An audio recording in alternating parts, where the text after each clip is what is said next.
Assalamualaikum. Dah lama kita tak berkongsi kan.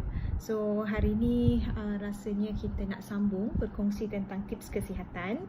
Kerana dalam hidup kita ni kalau sehari kita tak berkongsi rasa macam ada benda yang kurang kan. Kalau sehari kita tak memberi ke arah kebaikan rasa macam tak lengkap. Kan? So hari ni kita nak berkongsi tentang apa?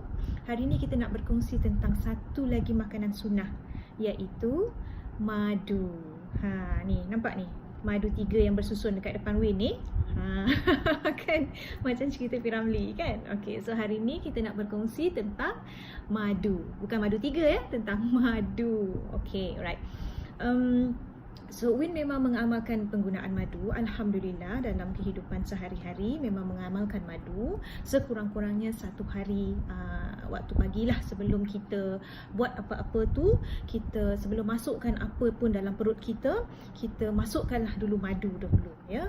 Sebab kenapa Win cakap macam ni? Sebab Nabi ada berpesan tau. Ni Nabi pesan tau, bukan Win pesan tau. Nabi pesan, kata baginda, barang siapa yang memakan madu ataupun barang siapa yang berkumur-kumur dengan madu 3 kali dalam sebulan, nescaya dia tidak akan dihinggapi oleh penyakit berbahaya. Hebat tak dengan madu ni kan? Tak payah nak pergi buat rawatan mahal-mahal. Hanya dengan berkumur-kumur dengan madu sahaja, insya-Allah kita tidak akan dihinggapi oleh penyakit-penyakit yang berbahaya. So kita tahu sekarang ni terlalu banyak penyakit yang berbahaya di sekeliling kita, yang di luar kawalan kita, yang mana mungkin disebabkan oleh cara hidup kita, persekitaran kita dan pemakanan kita kan. Jadi itu di luar kawalan kita. Kita tidak boleh mengawal benda tu kan. Jadi apa ikhtiar yang kita boleh buat untuk mencegah dan menghalang? Berkumur-kumurlah dengan madu. Kenapa kita kata berkumur? Kerana setiap kali bila kita bangun dari tidur, dalam mulut kita ni ya, air liur kita itu sebenarnya terdapat banyak enzim. Masya Allah, Allah menjadikan manusia itu sebegitu sekali banyak manfaatnya kan. Sampaikan bangun tidur pun, air liur yang di dalam mulut kita tu, walaupun kadang-kadang ada yang kata macam kurang menyenangkan kan waktu bangun pagi itu, tetapi enzim di dalam air liur kita semasa bangun tidur itu adalah banyak manfaatnya. Okey, jadi apa kita perlu buat pagi-pagi sebelum kita gosok gigi dan sebelum kita buat apa-apa, bancuhlah 1 sudu madu di dalam 100 ml air suam. Okey, jangan pakai air panas, air suam. Okey, kerana khasiat madu ni akan hilang apabila suhu air itu melebihi 40 darjah Celsius. So ambil 1 sudu madu, campur dengan 100 ml air suam, kacau dan minum. Kumur-kumur sikit dalam mulut tu, betul telan. Jangan pula rasa macam boleh ke buat macam tu kan? Memang boleh. Itulah yang disarankan dan itulah yang Nabi sarankan pada kita. Okey? Jangan buang enzim tu. Sayang kan? Kita terus gosok gigi terus buang. Jadi gunakan itu untuk kesihatan diri kita sendiri. Bukan orang lain pun kan, untuk kita sendiri. Okey? Right. So bila kita kata ada kebaikan madu ni, ada terlalu banyak madu di pasaran. Okey? Jadi kita kena berhati-hati bagaimana cara untuk kita memilih madu. Okey, kerana di pasaran terlalu banyak madu. Okey, madu grade A lah, grade B lah, grade C lah, yang grade AA plus lah, ada kan semua. Tapi hati-hati kerana kadang-kadang penjual ini hanya meletakkan label itu sahaja, tapi kualiti madu itu sebenarnya tidak dapat dipastikan. Okey, so hari ni kita nak buat sedikit perkongsian dan pembelajaran macam mana kita nak kenal pasti kualiti madu.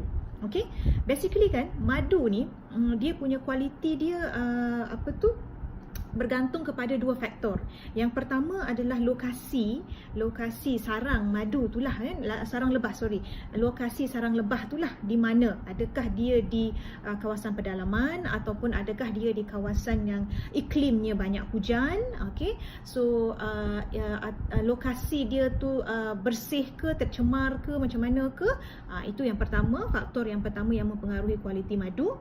Yang keduanya adalah jumlah bilangan debunga di dalam madu itu. Okey, so kita kupas satu-satu dulu. Macam mana lokasi ini mempengaruhi kualiti madu. Okey, biasanya kan kawasan lebah ini penternakan lebah ini dia bergantung kepada di mana lokasinya. Okey, ada sesetengah lebah madu yang diambil daripada sarang yang terletak di kawasan yang banyak menerima taburan hujan. Contohnya macam kita di Malaysia ni, kawasan kita, iklim kita adalah iklim khatulistiwa yang mana panas dan lembap sepanjang tahun. Okey, Malaysia juga menerima kadar taburan hujan yang tinggi.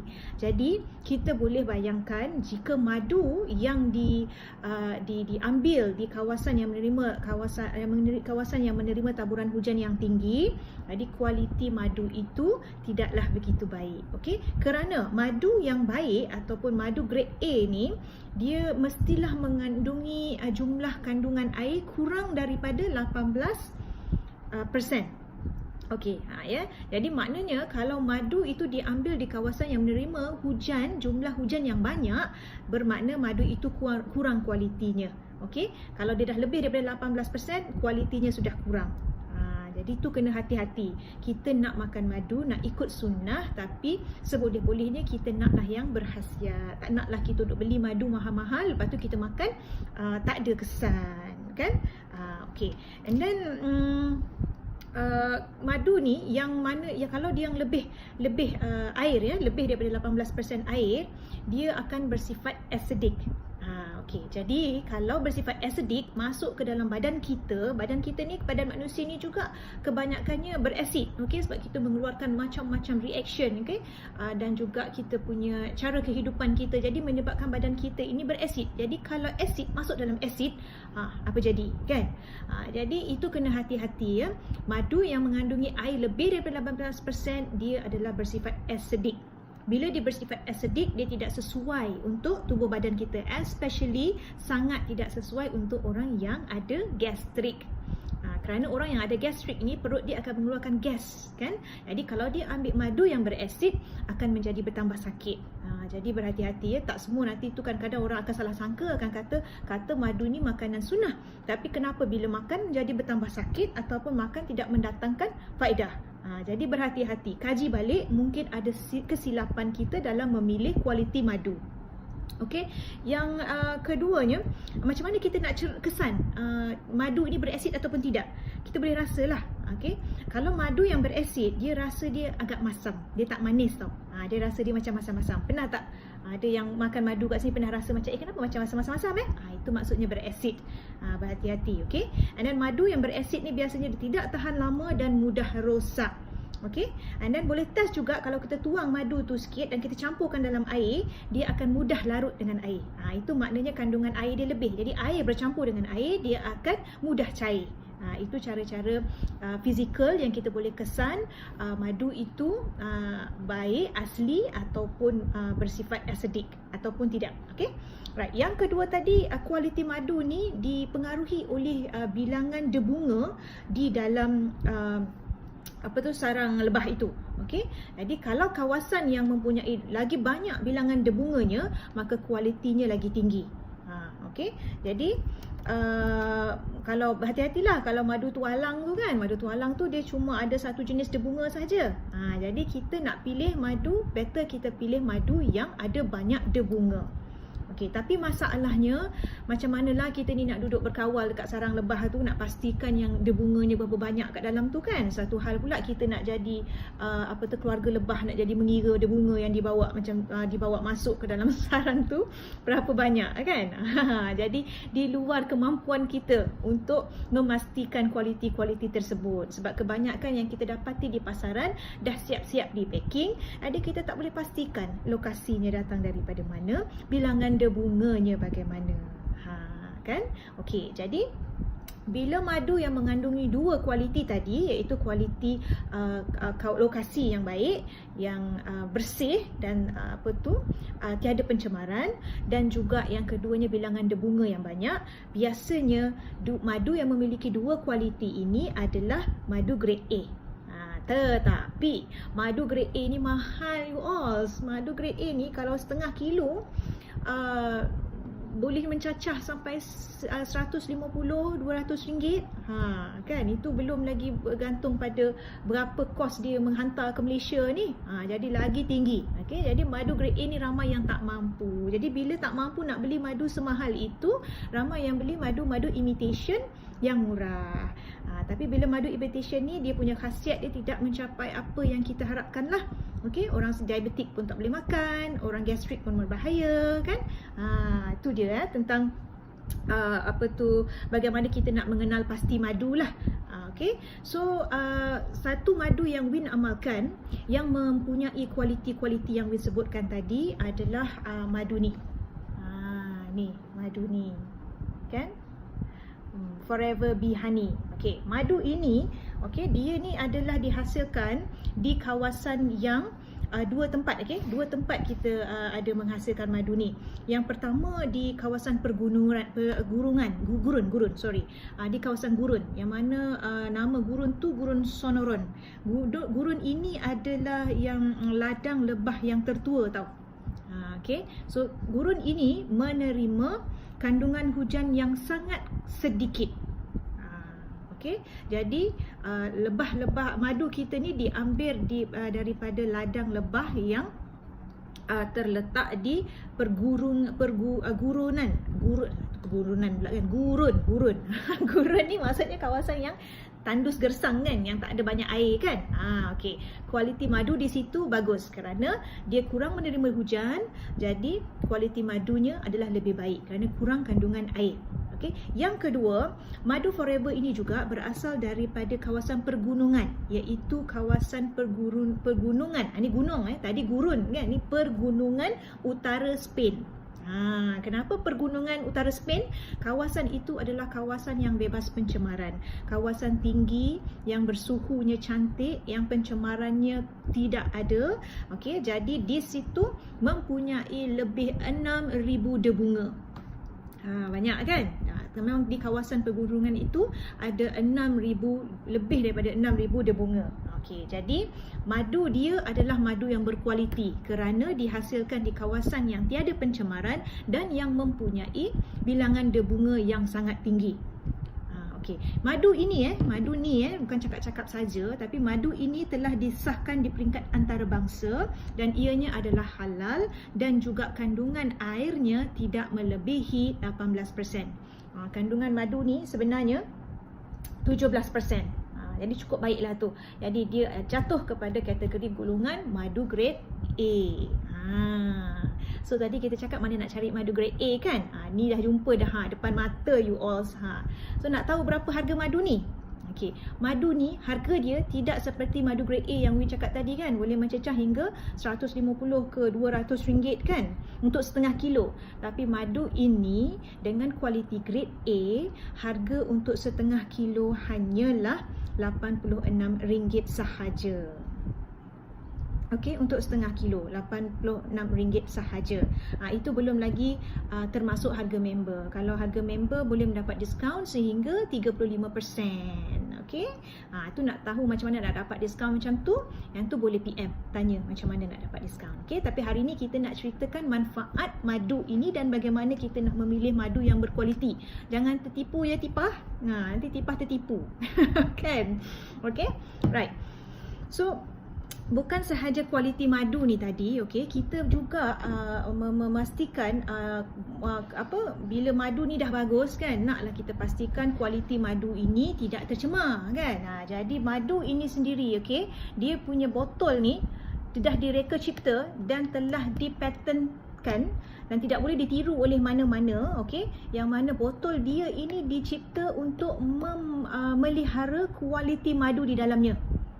So kalau you all tengok kan, botol madu ni plastik tau. Bukan kaca. Dia botol plastik. Kenapa dia letak dalam botol plastik? Kerana botol ini adalah botol yang Lutsina. Lutsina ni maksudnya dia boleh mengawal madu, memelihara madu di dalam ini daripada dicemari oleh cahaya matahari dan juga menjaga suhunya supaya tidak melebihi 40 darjah Celsius. Jadi dia punya kualiti tidak tercemar. Kan dia punya botol ni pun kedap udara tau. Jadi bila kedap udara, dia boleh menghalang madu ini teroksida apabila udara masuk dan mencemarkan madu. nampak tu. Bukan saya saja botol dia direka macam ni. Kan botol dia ni pun ada macam lock macam tu kan. Ada macam lock macam tu. So kita nak tahu dia kedap udara ke tidak. Bila kita tekan macam ni dan kita tutup, madu tu tak jatuh. Nampak dia masih di situ. Itu maksudnya botol itu kedap udara. Jadi dia boleh mengawal madu daripada dicemari oleh udara dan mengurangkan kualiti madu tadi. Okey. So bila kita buka kan, okay, baru turun madu tu. Nampak tak kan, tadi dia naik kat atas ni, sekarang dia dah turun kat situ. And then madu ni pula reka bentuk botol dia ni pun dia cipta, nampak moncong dia ni kecil je. Bukan macam botol-botol kaca yang biasa kita tengok madu dia jual tu, botolnya moncongnya besar kan, macam botol kicap tu. Yang itu akan memudahkan kemasukan udara. Yang dalam udara kan ada kandungan air kan. Udara masuk dalam tu, jadi akan menyebabkan kita punya madu ini dicemari oleh kandungan air dalam udara. Jadi sebab tu botol kita pun moncong dia kecil je, supaya boleh mengawal kemasukan udara dan juga pencemaran oleh udara di dalam air. Macam tu kan. And then dia punya moncong ni pun kecil, dia anti tumpah. Anti tumpah. Bila kita tuang tu dalam sudu tu, dia tidak meleleh-leleh. Kalau madu separuh-separuh kan kita tuang yang botol moncong besar tu kan, meleleh-leleh habis kan. Habis botol-botol tu semua kan. Yang ini dia anti meleleh. Bila kita tuang tu dengan moncong dia yang kecil macam ni, kita angkat je macam tu, dia dah terus tak meleleh lagi dah. Okay. And then botol dia ni pun duduknya botol kaca. Jadi senang kita nak bawa ke mana-mana, tak payah risau. Kalau kita nak pergi travel around the world, boleh aja bawa ni ke mana-mana, ke dalam beg anda. Senang untuk nak minum begitu saja. Okay. Alright. So kita dah cerita pasal kelebihan madu tadi dan harga madu, cara pilih madu, kelebihan botol madu ni dan juga segala-galanya tentang madu lah yang kita dah belajar. Okay. Alright. So pentingnya madu ni sebenarnya dia ini adalah boleh meningkatkan imuniti kita. Okay. Imuniti ni maksudnya adalah macam antibiotik lah. Kita kalau antibody badan, imuniti badan kita kuat, insya-Allah kita dapat menepis segala jenis penyakit. Okay. And then madu juga adalah satu ejen antibakteria, antivirus, antioksidan. Antioksidan ni boleh meningkatkan daya ingatan kita tau. So barang siapa yang selalu lupa-lupa tu kan, banyak makan semut, termakan semut kan, amalkan makan madu, insya-Allah akan membantu menguatkan daya ingatan kita. Okay. Dan madu ni juga boleh menstabilkan kandungan gula dalam darah, bermakna selamat untuk dimakan oleh pesakit-pesakit diabetik. Selain itu dia juga boleh digunakan untuk mencuci luka di hospital. Biasanya kalau ada pesakit diabetik yang luka sangat mengerikan tu kan, kita boleh cuci dengan madu ni. Ada kita punya ada pernah testimoni diberikan pada kita yang mana dia mencuci luka diabetik maknya menggunakan madu ni, alhamdulillah bertambah baik. Okay.